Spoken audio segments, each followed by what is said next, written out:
મારી પાસે એ શબ્દો નથી મળતા કે તમારો આભાર કેમ માનવો.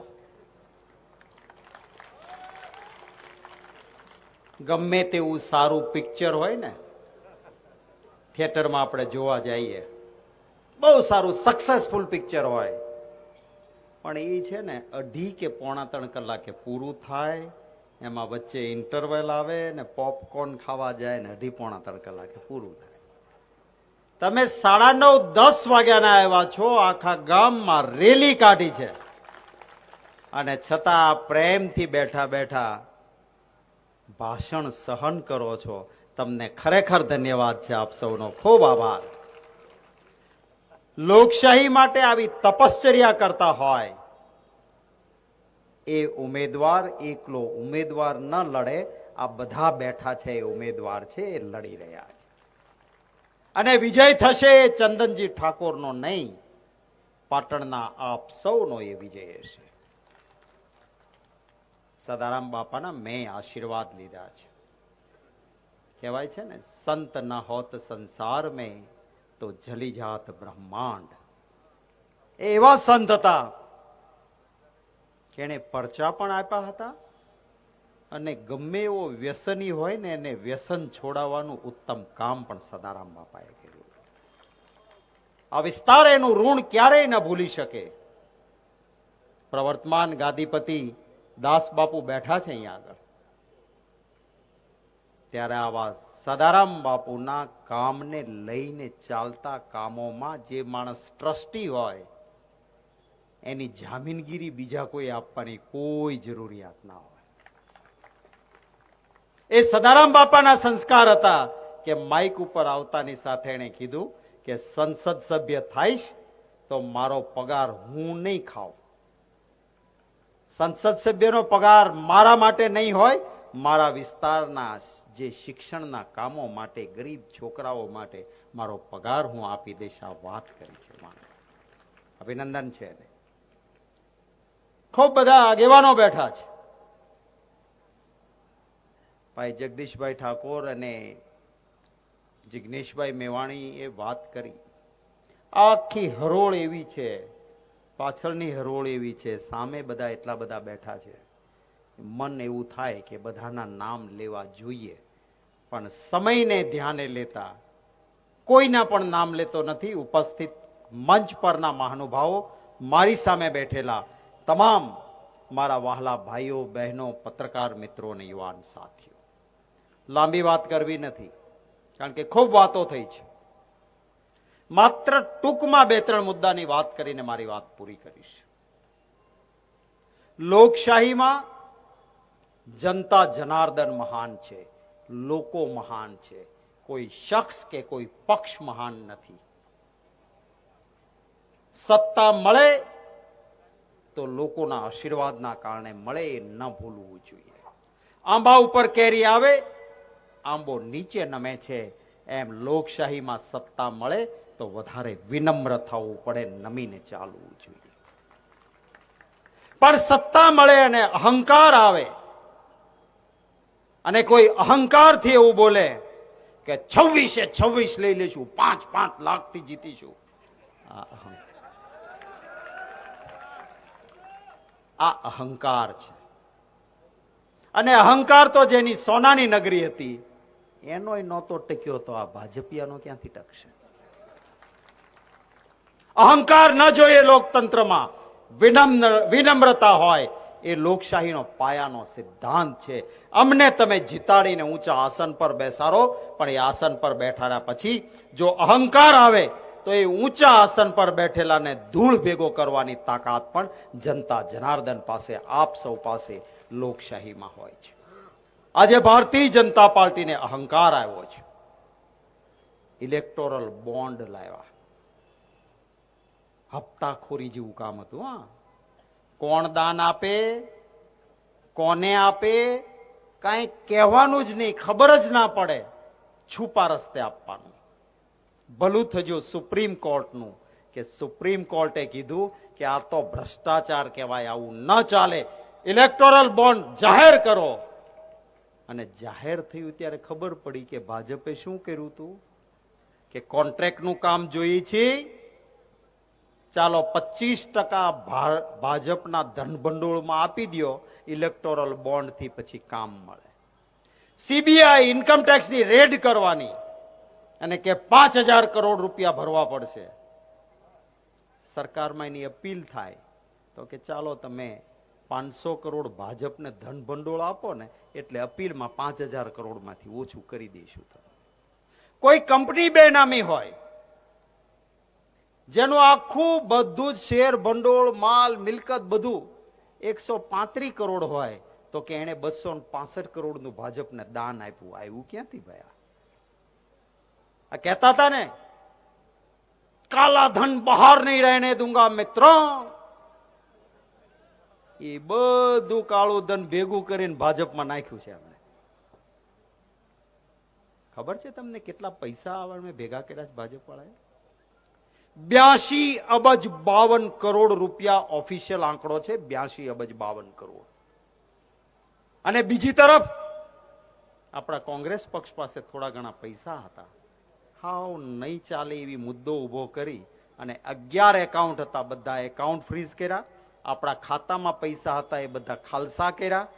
હવે આપણે સુપ્રીમ કોર્ટ સુધી લડીને જીતીશું, પાછું આવે ત્યાં ચૂંટણી પૂરી થઈ જાય. ત્યાં ભાજપ વાળાને એમ થયું કે કોંગ્રેસ પૈસા વગર ક્યાંથી ચૂંટણી લડશે. મારે કહેવું છે કે આ દેશની જનતા જનાર્દન એ અમારી તાકાત છે. તમારી પાસે રૂપિયા હશે તો અમારી પાસે પ્રજાનો પ્રેમ છે અને પૈસા સામે હંમેશા પ્રેમનો વિજય થાય છે. ચંદનજી ઠાકોરને આપ મદદ કરજો.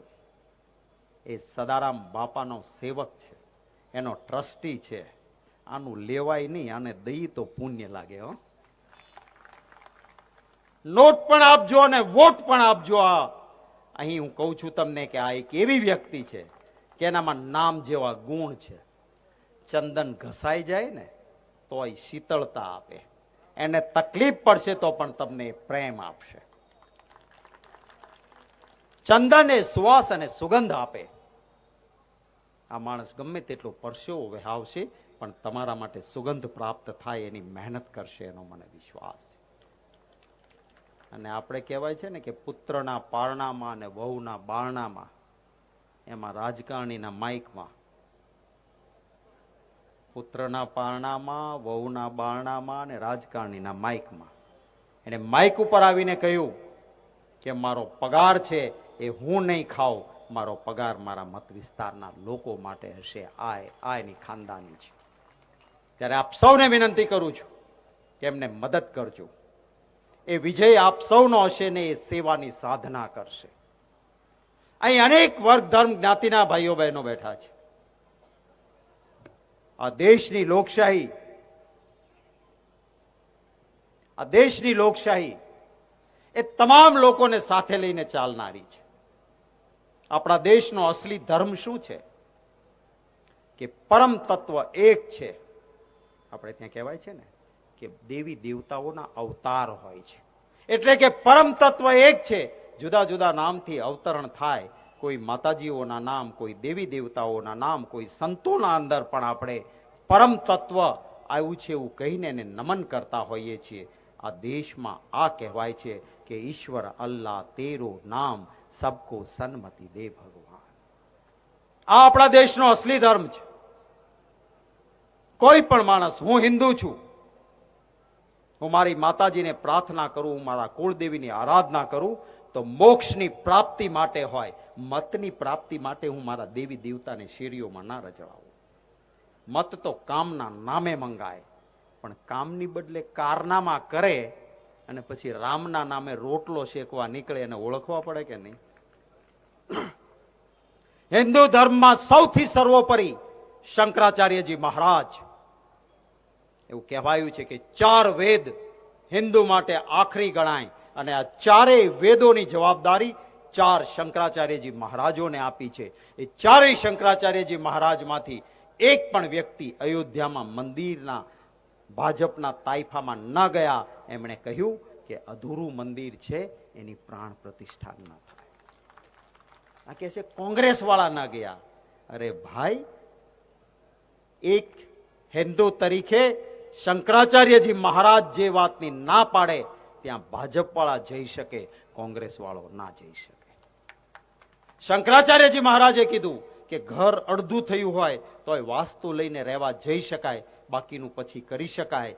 પણ મંદિરમાં પ્રાણ પ્રતિષ્ઠા થાય છે, એટલે કે ભગવાનનો પ્રાણ એમાં મૂકીએ છીએ, અને ખોટ ખાપણ વાળા શરીરમાં પ્રાણ ન મૂકી શકાય. એમ જેનો ગુંબજ નથી બન્યો, જેના પર કળશ નથી મુકાયું, એ મંદિરની પ્રાણ પ્રતિષ્ઠા અત્યારે ન કરવી જોઈએ. આ શંકરાચાર્યજી મહારાજે કીધું. પણ ચૂંટણી આવતી હતી ને, એટલે શંકરાચાર્યજી મહારાજનું ન માન્યું કે આ તો ગુંબજ બને અને કળશ મુકાય ત્યાં ચૂંટણી પૂરી થઈ જાય, તો રામના નામે અમારે રોટલો કેમ શેકવો?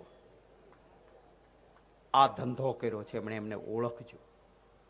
શંકરાચાર્યજી મહારાજે કીધું કે તમે અત્યારે રામલલ્લાની પ્રાણ પ્રતિષ્ઠા કરશો, ઉપર ગુંબજનું કામ બાકી છે, કળશ બાકી છે, મજૂર ઉપર કામ કરવા ચડશે તો એના ચરણ, એના પગ રામલલ્લાના માથા ઉપર આવે. આ એક પાપ કહેવાય, અને આ પાપ ન થવું જોઈએ. તો પણ શંકરાચાર્યજી ભગવાનનું ન માન્યા. અને જુઓ, જે અહંકારમાં જ્યારે આવા કામ કરે છે ત્યારે સરસ્વતી માતાજી પણ જીભે બેઠતા હોય. જો બેઠા ને રાજકોટના ઉમેદવારની જીભે.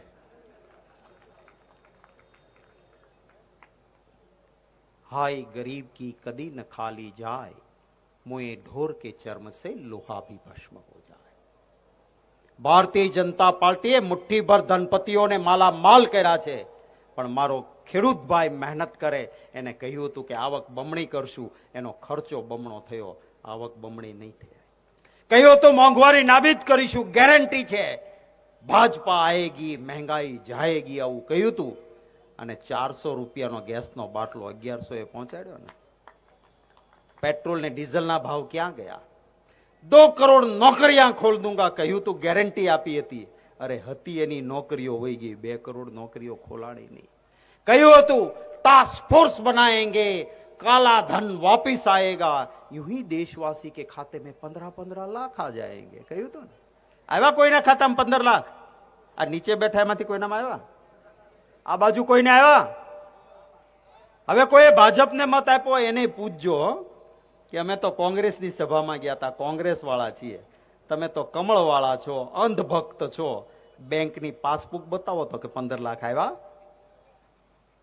મારે કહેવું છે કે આ લોકતંત્ર છે, લોકશાહી છે, એમાં લોકો મહાન છે.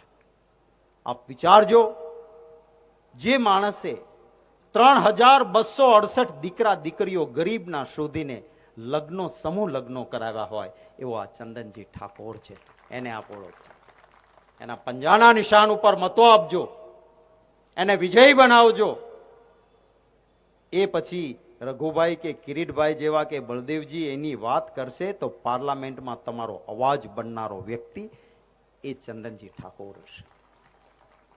ખૂબ બધા અહીંયા આગેવાનો કોંગ્રેસમાં જોડાયા, એમનું સ્વાગત કરું છું. કેટલાક આરે 3જી પેઢીનો સંબંધ હતો, અને આજે 3જી પેઢીને મને ખેસ પહેરાવાનો મોકો મળ્યો, મને ખૂબ આનંદ થયો છે. સ્વાગત છે. કેટલાક સાથે નજીકનો નાતો હતો, કાનજીભાઈ જેવા, જાય સુબહ કા ભૂલા શામ કો ઘર આए તો ઉસે ભૂલા નહીં કહેતે. ઘણી વખત બહુ રૂપિયા આવે ને, એ આપણને ભ્રમમાં નાખી દે. એમ ક્યારેક બોળવી લઈ ગયા પણ પાછા પધાર્યા છો, આપ સૌનું સ્વાગત છે. નવા મિત્રો જોડાયા છે, આપનું સ્વાગત છે. અને હજી વધારે આવે, કોંગ્રેસના અંદર સાથ અને સહયોગ મળે, એ શબ્દો સાથે આપ સૌએ ખૂબ મોટી સંખ્યામાં ખૂબ લાંબા સમય સુધી હાજરી આપી. આપનો આભાર માનવા માટે મારી પાસે શબ્દો નથી. આપ સૌને શુભેચ્છાઓ, ખૂબ ખૂબ આભાર. મારા સાથે 3 વખત જોરથી બોલજો. જય હિન્દ, જય હિન્દ. जीतेगा भाई जीतेगा, जीतेगा भाई जीतेगा. खूब खूब आभार. Thank you.